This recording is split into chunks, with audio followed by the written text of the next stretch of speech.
Guten Erev Shabbos Kodesh, Guten Chag Pesach. Looking forward to a very, very beautiful Yontif.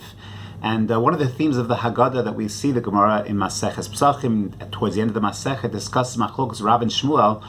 What is the nature? How are we supposed to fulfill the mitzvah of Sibri Tzias Mitzrayim? The Gemara tells us Matchilim Bignus Mesayim B'Shvach. We start with the degradation, and then we move onto the Shvach, onto the glory, onto the Yeshua. And Rav and Shmuel argue, well, what exactly is the Matchilim Bignus? One says Avodim Hayinu is the Gnus. The other one says no, Mitchila Ovdi Avodah Zara Hayu Avosenu, that Terach Avi Avram was a idol worshiper, was a pagan.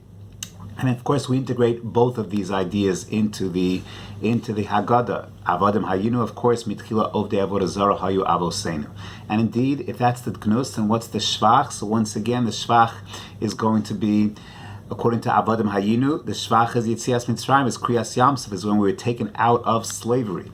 If you assume that it's Mitchila Ovdei Avodah Zara Hayu Avosenu, then perhaps the Shvach, the redemption, is really not just Yetzias Mitzrayim, but is when we became one nation under God, perhaps Kabbalas HaTorah, Shavuos, as the climax of the Chag HaPesach holiday, the Sfiras HaOmer, the bridge between Chag HaPesach and Chag HaShavuos, is a core and fundamental theme. And when you look at the achilos, the various consumptions that we have, the foods that we have on the table, so each and every one of them seems to have a reflection of the matchilim bignus and mesayim b'shvach. When it comes to matzah, of course, obviously, matzah is, on the one hand, it's lechem oni, poor man's bread. The Gemara tells us that it's madarko ba'oni b'pusa. We break one of the matzahs to reflect the anius of what matzah represents, but of course, it is also an achil of cheres. We have to do hesed when we eat the matzah because we were taken out b'chipazon, lo hispik b'tsekam. The batzek, the dough, didn't have time to rise, and therefore it also is a core and fundamental remembrance of cheres. It has both aspects. The Mefarshim say when it comes to yayin, of course is a derech cheres, is a free man's drink. It's a beverage that has to be a shtia areva, an enjoyable drink. But we also, many are makpid to have yayin adom, red wine. It's a zecher tamila, to carbon pesach, but also to the children of the Jewish people that perished under Paro. The Taz even writes in Siman Tov Ayin Beis a reference to the blood libels, and that's why red wine, because it also reflects a bit of this gnus. Charoses, the Gemara tells us in Masechet Shabbos Kuf Tet Zayin that charoses has two aspects. We have charoses on the one hand, zecher latit, and it has to be a thick mortar-like image, brown and mortar-like, to remind us of the abdus, but of course zecher letapuach. It also is sweet, and it reminds us of the apple tree where the Jewish women would go and have their children without pain. It represents also a sense of cheres. Maror, of course, is pure avdus.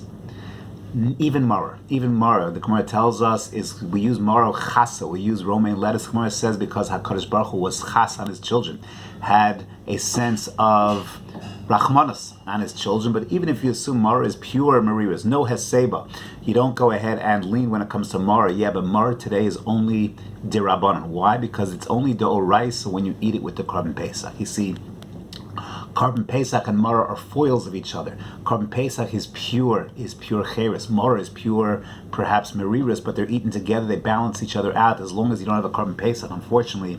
So then Mara itself becomes only Derabanan. It's only become a facsimile of the real Kiyum. So you have these two aspects that permeate all aspects of the Leil HaSeder.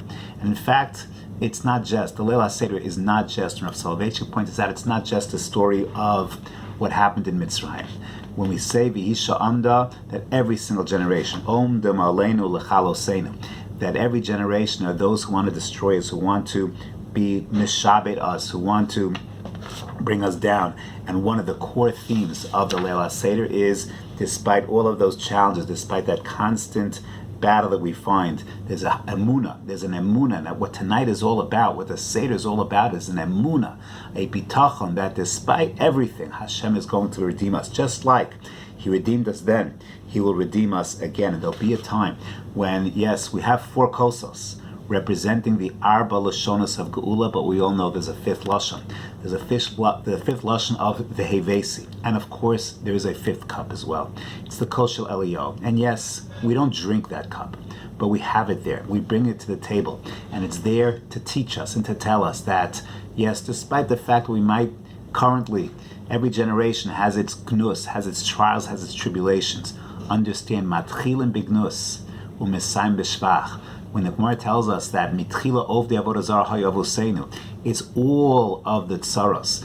We sing and we daven that on this night, all the tsaros that we have in every generation, there's that fifth kos of Vehevesi, that fifth kos of Eliyahu Hanavi, that we open our doors, Bez Hashem, and we herald the coming of Mashiach, the coming of the redemption, the coming of the Geula Shlema, with that sense of confidence that just like we were redeemed during the time of Parah b'Mitzrayim, and we had the Yetzias Mitzrayim, Bez Hashem, Afili Mos HaMashiach, will have that sense of Geula, Bekarov, Mamish. Have a wonderful and beautiful Yontif.